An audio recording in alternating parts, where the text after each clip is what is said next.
All right, I'm back again for another review. Just the last one I'm doing for today. Um, Today's review is Dumb and Dumber, starring Jim Carrey, Jeff Daniels. I haven't seen this movie in a long time. Um, I haven't seen this movie since like I don't know since 2014. I was watching it to celebrate its 20th anniversary, and I never saw the sequel though. I never saw the sequel. I wasn't interested at first because I thought it'd be like a letdown. But if I'm able to see it on stream at one point, I'll give it a chance. I only seen the first one. So basically, this movie is about imbecilic best friends Lloyd Christmas, played by Jim Carrey, and Harry Dunn, played by Jeff Daniels, that stumble across a suitcase full of money left behind in Harry's car by Mary Swanson, played by Lauren Hawley, who was on her way to the airport. The pair decide to go to Aspen, Kala, to return with the money, unaware that it is connected to a kidnapping, as Harry and Lloyd, who was fallen in love with Mary, are pursued across the country by hired killers and police. They find both of their friendship and their brains tested. It's a relentlessly stupid comedy elevated by its main actors. Jim Carrey goes bonkers, and Jeff Daniels carries himself admirably in against type performance. Um, the definition of dumb fun, right? It's even it's even in the title.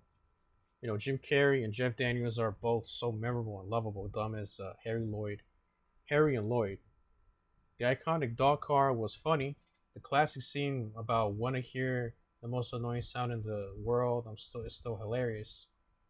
Same goes for the annoying response. Guys, guys, guys, fellas. The movie starts off a little weak with Lloyd being creepy towards the lady in the beginning, but thankfully it gets a lot better once the missing briefcase plot kicks in.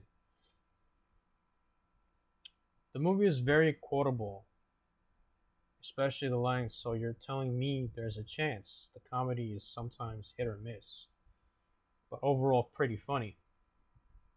The lovable friendship between Harry and Lloyd is the heart of the story. It turns in the flick into a pretty fun road trip movie. The woman from Aspen is very sweet. The chatty woman is very funny, and she has like a great twist reveal near the end. It's not perfect, but it's a smart script about dumb people. Yeah, I love Jim Carrey in this movie. He's fucking hilarious.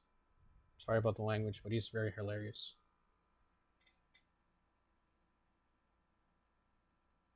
Um, I've seen a lot of Jim Carrey movies back in the day, especially in my childhood. I've been introduced to my parents, my old man especially. My old man's a huge Jim Carrey fan. He's introduced me to his movies like Ace Ventura, um, The Cable Guy, and all these Liar Liar. These awesome classics from Jim Carrey. They're all funny. They're all funny movies. I just never get tired of watching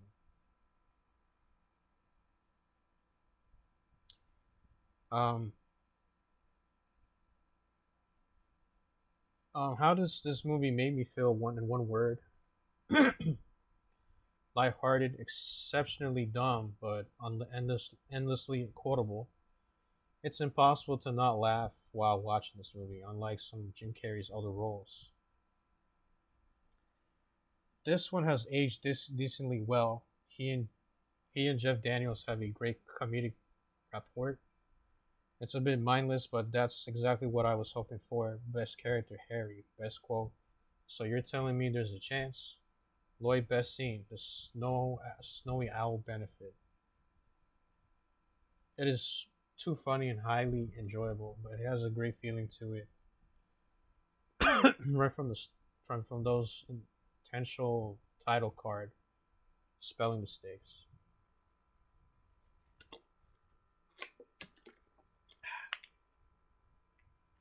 than that type man. Jim Carrey with his broken tooth and his crazy hairstyle and his physical acting is just hits so funny. I laughed so hard at this performance. Jeff Daniels is surprisingly well acted here too.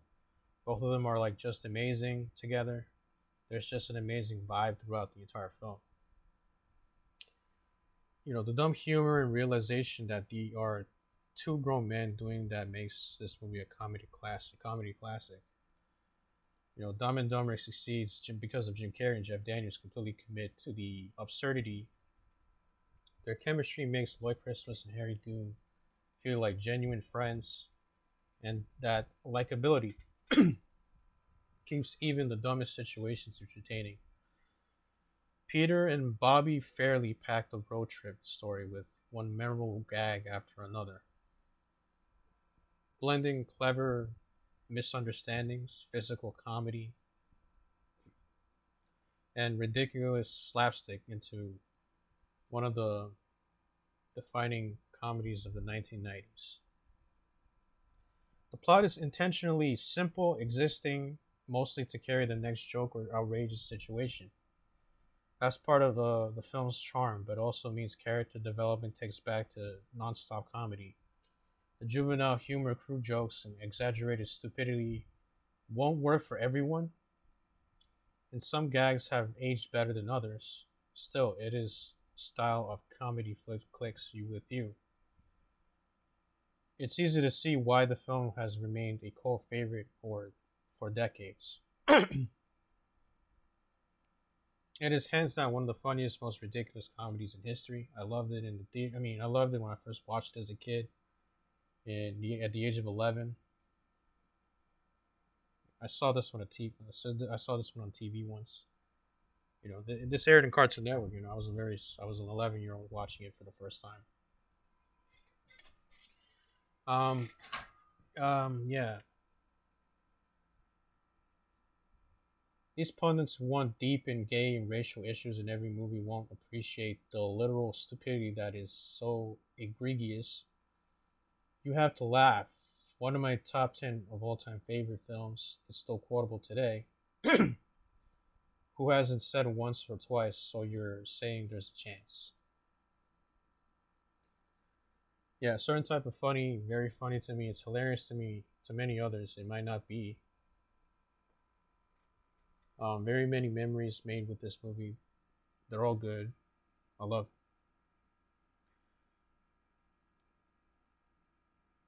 Some of my treasured screwball comedy movies. Don't you remember the times when Jim Carrey appeared to be unforced funny and still is? Especially with his actions and hair, which made him look young. What a dumb movie. Well, do not judge by the title. The movie was not dumb at all. It was comedy gold, where at worst, potty humor was a higher than acceptable. All of the humor that it, just like the naked gun, physical clown jokes, which felt tangible and unforced, even then, the suspenseful moments could still feel funny. This movie is really, excuse me, this movie really should be recognized as iconic. The best line from Jim Carrey is "Move it or lose it, sister." Jim Carrey and Jeff Daniels seem to be that body cop duo. But the most distracting part of the movie was Jim Carrey's chipped tooth. I would have felt more comfortable if he had a tooth covering it. Just say.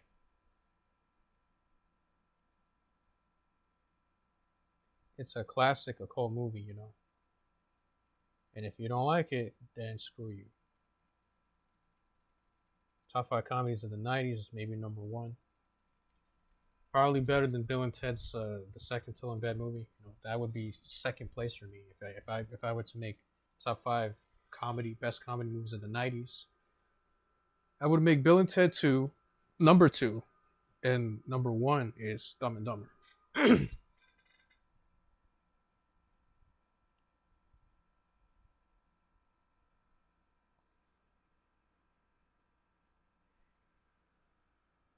Comedy is hard. Not only can it go too far, but it can also miss the mark. Bad acting, stupid jokes, polarizing jokes, but boring storylines are also death in this genre. But this film is lightning in a bottle. Not 1 minute of this movie is boring or unfunny. Then he acting is top notch, and the story is absolutely hilarious. And it's something that anyone could sit down find funny. It doesn't take itself too seriously, but it hits the mark every single time. Absolutely brilliant and hilarious and fun to watch, even though on the 100th anniversary watch you were still laughing.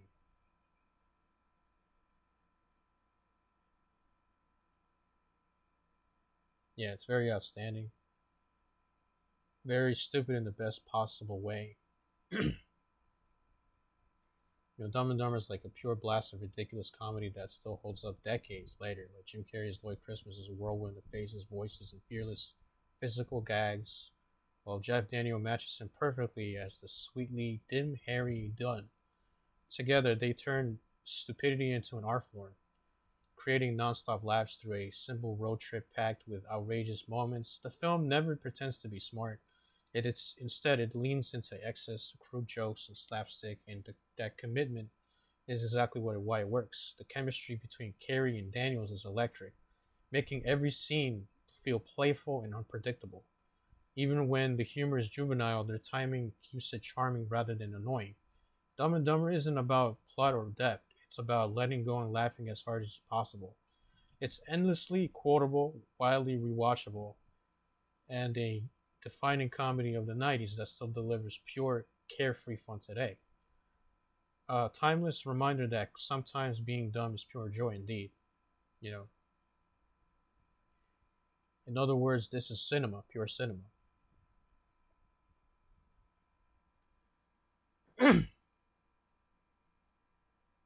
Yeah, what else can I say about this film? I've basically been. I actually have no problem with this movie. It's so great to me. Like it's perfect. It's like you know, even though I don't like Jim Carrey how he looks. I mean, it doesn't look to be. It didn't have to be. He didn't have to look that stupid. With the crappy teeth and the stupid haircut. I mean, it didn't have to look that stupid. Just saying. But other than that, this movie is flawless. It's like a flawless masterpiece that I could watch from time and time again.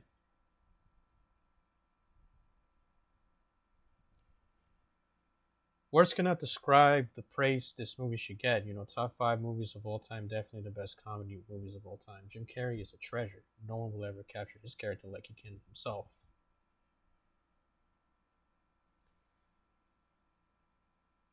It could be weird and funny at times, like how they can be so dumb to do things like that. Also, they literally poisoned the guy and brushed it off a few minutes later, and the cop drank urine, which is pretty nasty.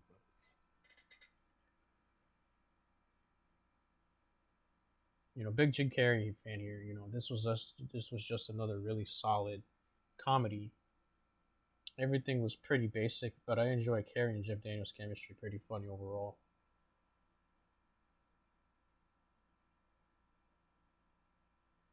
First movie is classical, way better than the. As a matter of fact, I have never seen the second movie before. But even if I haven't, we all know that this is the best one out of the sequel, better than the sequel because it doesn't beat the charm and that it had in the first movie. I don't know. Maybe I should give it a chance. Maybe I should not. I don't really care for the sequel, to be honest with you. I like the first one. The first one was good enough. Anyway, this is my review for Dumb and Dumber. I hope you guys enjoy it. Have a great day.